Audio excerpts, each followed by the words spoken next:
In this video, I'm going to talk about why you need to get into the habit of regularly getting in touch with your basic okayness and 2 easy methods to practice it. Stay tuned.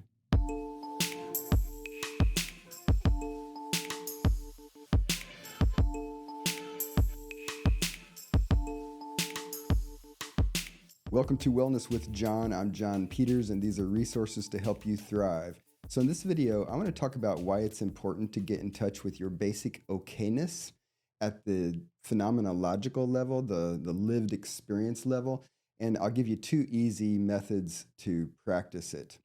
So why do we need to get in touch with our basic okayness in the way that I'm talking about? One of the big reasons is that when we go into stress mode, so it doesn't matter what the trigger is, you have some level of elevated stress. You're at high code yellow, you're into code orange, or maybe even code red.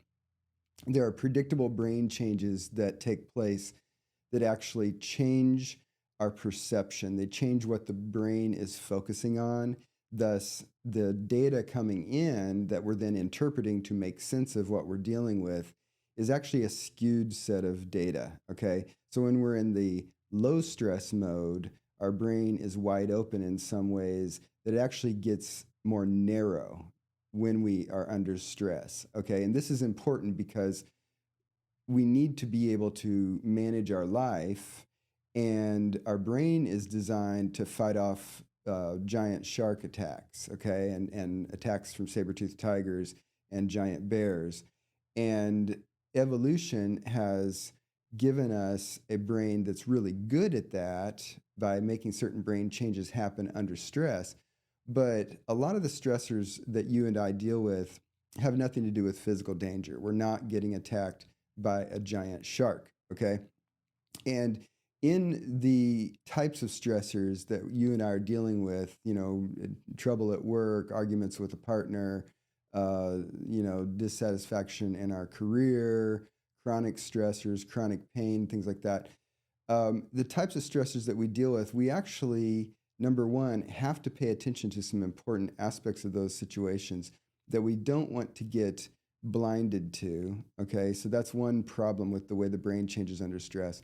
The other thing is just in our overall ratio of pleasure versus misery, we don't really want our perception to cause us to believe that we are in a miserable life when actually the ratio is a little bit more mixed, okay?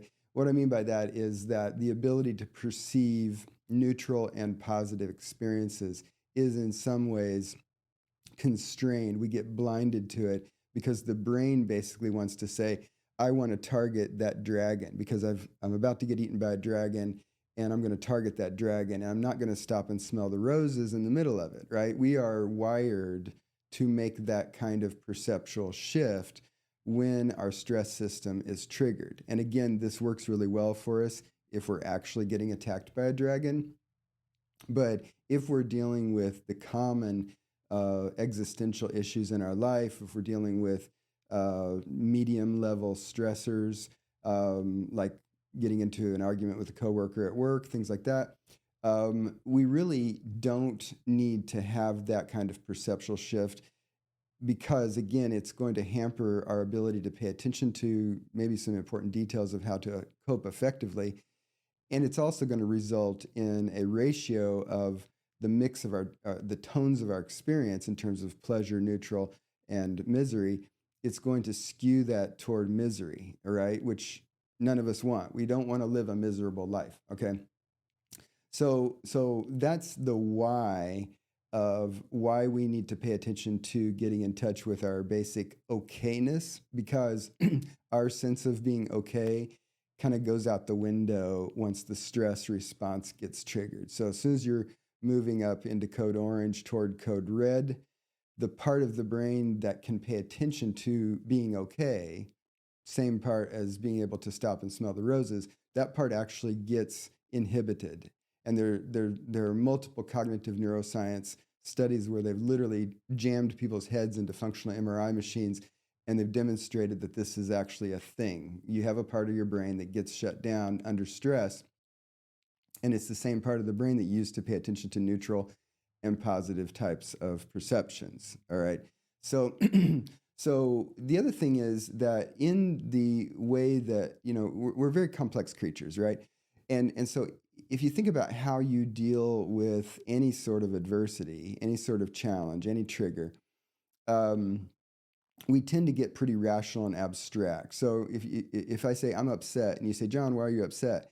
I say, well, I got overcharged on this bill, and then when I called to try to straighten it out, I got stuck on the phone in this menu system that took me like 45 minutes to get through and wait on hold before I got to talk to somebody.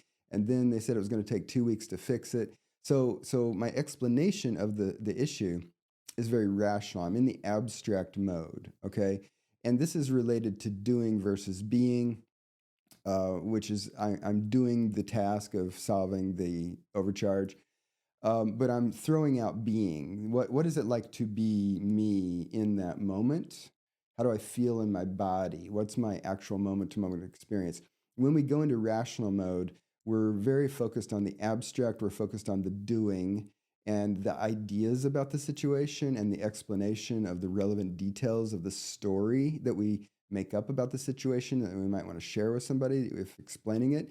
But the problem with being uber rational and being in doing mode is that it occludes the being, am I feeling settled? Am I able to feel settled? Am I finding ways to remain calm even though I'm in this frustrating phone call on hold for 40 minutes or whatever it is? So we need to be able to bring that part of our experience back online when it gets partially shut down for the reasons that I mentioned, which is not to be too miserable and also to be able to keep our bandwidth of our perception open so that we are still paying attention to things that actually may be relevant to solving the issue, okay? And on top of that, we really want to keep ourselves from feeling too out of control. Okay. So our brain basically, no matter what the situation is that we're dealing with, our brain is always, even if we're not consciously thinking this, our brain is always tracking the degree to which we feel like we're in control over consequential things that are happening in our ongoing experience. So like when I get through the menu system and then it says, your estimated wait time is 45 minutes, okay? The part of my brain that feels out of control is going to be activated. It's going to say, this is out of my control. Oh my God, I'm going to waste this time. I could be doing something else, whatever. So when we feel more out of control, that actually ramps up the stress response, okay? The good news is it's a two-way street. When we feel more settled and in control, so the out of control factor is lower, it will actually lower our stress response. So the third argument for getting in touch with being okay is it helps you not feel as out of control. Thus, you're not going to get as triggered and ramped up. And that's actually going to correct for that problem of higher stress getting the neutral and positive part of your brain partially offline. Okay. And again, we're not going to steer into the uber rational and say, well, but I really am out of control. Yes, but, and blah, blah, blah. What do I think about it? And this is a situation that's unresolved. And Sally shouldn't have said that. And she hates me and we'll never have a good relationship. So we have all these reasons to reinforce that fundamental sense of I'm out of control. But the reality is your brain actually doesn't care what the content is. Your brain doesn't care what the actual objective situation is. Your brain actually cares, do you feel in control? Okay. And this is why, when people take anti-anxiety medications like the benzodiazepines, which I'm not a fan of, but the more benign ones, like people take, Benadryl and propranolol and hydroxyzine and things like that. And when you calm the system, you don't feel as out of control. You just stay more calm, no matter what's happening, okay? So the pill doesn't change the objective reality. What those pills do is they change your system so that your system doesn't get as triggered. And when your system doesn't get as triggered, you don't flip out as much, and thus you don't swerve off into stress mode which again shuts down the neutral and positive part of your brain, which is essential for effective coping. Okay, so that's the why of why you need to learn how to get in touch with your basic okayness, and why I would recommend that you actually get in the habit of doing this regularly, okay? Because it's something we all need. We all have stress. I'm stressed, you're stressed, we're all stressed frequently enough to different degrees, and we could all use a little more okayness, okay? So one method for getting in touch with your basic okayness is just capture the random moments where you happen to feel more okay. Okay, because if I were to like follow you around and track your day, the degree to which you feel okay is going to wax and wane. Okay, there'll be some stressful moments where you certainly don't feel okay, but there are going to be some moments where, for whatever reason, you're having a moment and you feel okay. Maybe it's because your attention is not focused on something stressful in that moment, or you're doing something pleasurable, or you're playing a Sudoku game on your phone, whatever it happens to be. Okay, we all have some moments in each day, even if we have chronic issues and stressful lives and unresolved stress that's really weighing heavy on us. No matter what your situation, you are going to have some moments where you are more okay than the moments where you are less okay. Okay, so what you do is you train yourself to be aware of those. Basically, you're just going to say, that's one of the things I'm going to pay attention to, because our brains are interesting. We have selective attention where we can totally miss something that's really there because we're paying attention to something else. But if we choose to pay attention to a particular thing, we start noticing it. Like I've heard people say, "Oh, I finally decided I was going to buy this particular model of a car." And after I made that decision, even before I bought it, I started seeing those on the road all over the place. Okay, it's because your brain got primed to focus on that particular model of car, and so you start seeing them, and they were there before, you just weren't paying attention to them, right? So if you tell your brain, I'm going to actually watch for those moments in my experience where I feel really okay. I feel more okay when I feel not okay, okay? And so what you do is you relish that, you savor it, okay? So in the random moments where grace just lets a little bit of that fall on you, you just savor it. You notice it in your head, you honor it, and you say, "Hmm, I feel I feel okay right now." Okay? You can say that out loud like I did, or you could say it in your head if you're in a social situation you don't want people to think you're crazy, but basically just train your brain to capture the random ad hoc moments where you naturally feel some okayness, and just savor it for a few seconds and just, "Hmm, I feel okay." All right, so that's method number one. Method number two is a way you can actually intentionally induce a little okayness. Take one of your hands and put it on your chest. Take your other hand and put it on your belly. And then what you want to do, that helps you attune to the breath, and the feeling of your hands on your chest and belly also are akin to getting a little hug. And so you place your hands on your chest and your belly, and then you breathe naturally. And you just let your body relax. And you notice that feeling of okayness. And you just savor it. And you can do that for 30 seconds or so, and then go on with your day, and do that again later. It's important for us to get in touch with the fundamental okayness that is separate from being rational, separate from what we're thinking about a situation, and separate from the more complex ways that we interpret feelings into the things we call emotions. Like, I was angry yesterday when Tom said blah, blah, blah. Okay.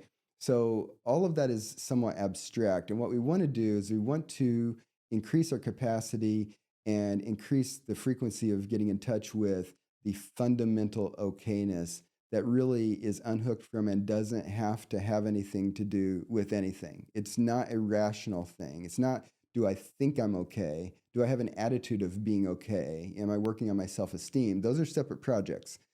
This is really, do I fundamentally in my body feel settled and okay? Can I get in touch with some acceptance and equanimity and feel fundamentally okay just for even a small amount of time? Because if you get in the habit of doing this, what it does is it starts to push that ratio, the ratio of the tone of your experience of pleasure, neutral, and misery.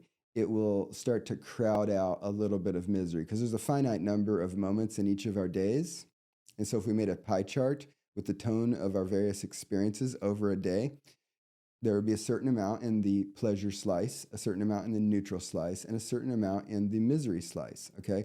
When we practice basic okayness, we're practicing a few moments that are either neutral or pleasurable, and that is going to crowd out a little bit of the misery slice of our pie. Okay. So that's a big reason to do this and to do it relatively frequently. So I encourage you to experiment with this. If you do, and you want to come back to the video and leave me a comment about your experience, I'd love to hear about that. If you have yet to subscribe, please subscribe to this channel. And if you like this kind of content, definitely hit the like button below because it helps train the YouTube machine on who to show these videos to when people like them. And thanks for joining me today, and I will see you in an upcoming video.